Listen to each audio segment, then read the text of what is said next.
Dans la classique, ce que je suis en train de dire, c'est que tu peux pas mentir en fait. On te juge sur ton talent. Donc que tu sois noir, blanche, asiatique, de confession musulmane ou juif ou homosexuel, on s'en fout en fait.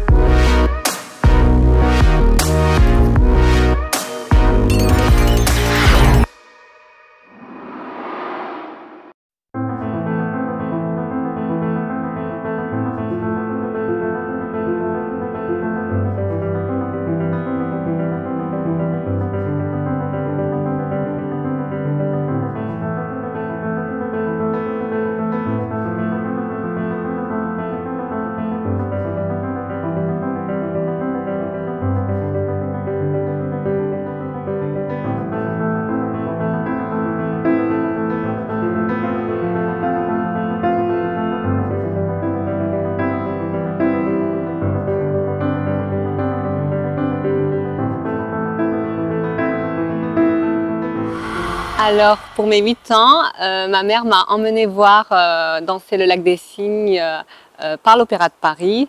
Et je me souviens quand, en fait, je suis juste tombée amoureuse de cet art. J'étais juste impressionnée par les décors, les costumes, les lumières, l'histoire, la musique, les danseurs. Et j'ai trouvé ça juste exceptionnel. Donc, quand je suis rentrée chez moi, j'ai demandé à ma mère si elle pouvait m'inscrire à des cours de danse classique.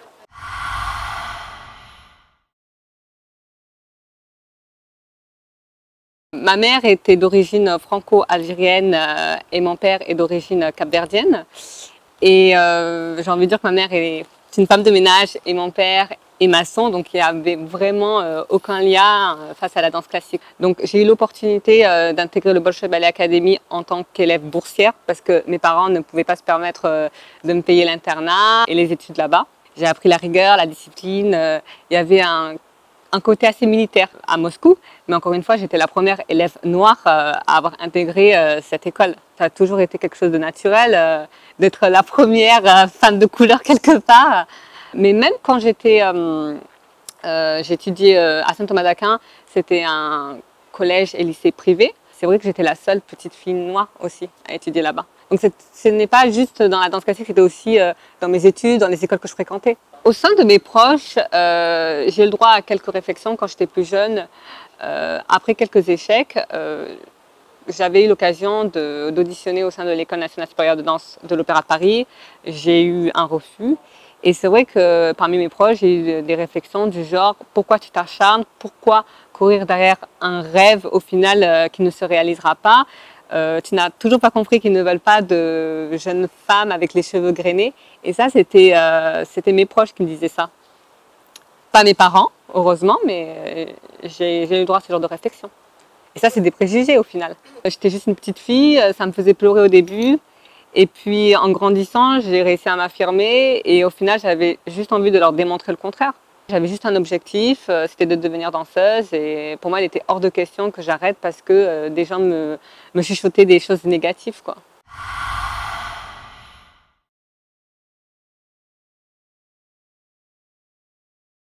Bah, ma mère était très investie parce que ma mère, quand elle était plus jeune, elle avait eu l'opportunité d'intégrer les beaux-arts.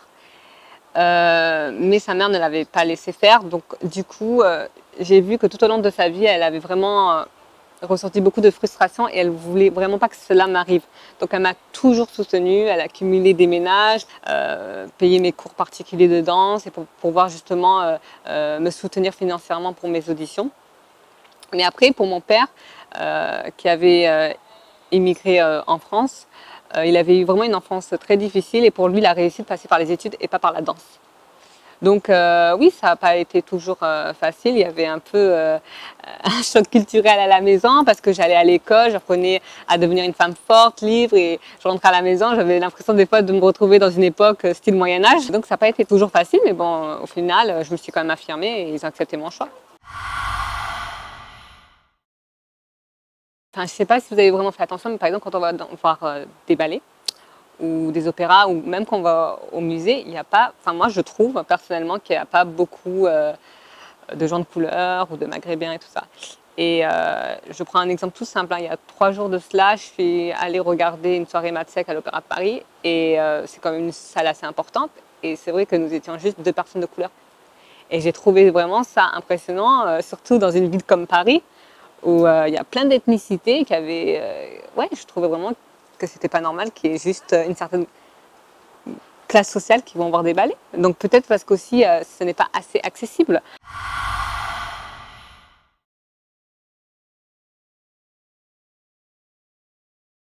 Non, pas du tout, parce que si vous regardez bien, dans les grosses compagnies de danse classique au monde, c'est-à-dire le Royal Ballet à Londres, l'Opéra de Paris en France, il y a des gens de couleur, c'est quelque chose de totalement normal. Non, ce qui m'a gênée, c'est plus quand les journalistes me demandaient comment tes collègues réagissent face à toi, comment tu te sens. Pour moi, c'est même pas un topic. Peut-être qu'en Allemagne, ils n'ont pas forcément l'habitude, mais en France, c'est totalement normal de côtoyer plusieurs ethnicités. Donc oui, ça m'a gênée. J'ai juste l'impression que la journaliste, elle voulait que je dise, bon, ben oui, effectivement, je suis victime de racisme, de choses comme ça.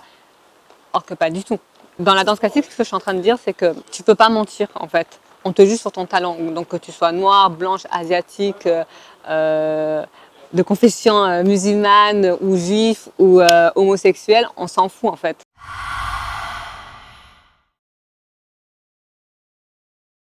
Il n'y a pas de métier interdit en fait. Ça ne concerne pas juste la danse.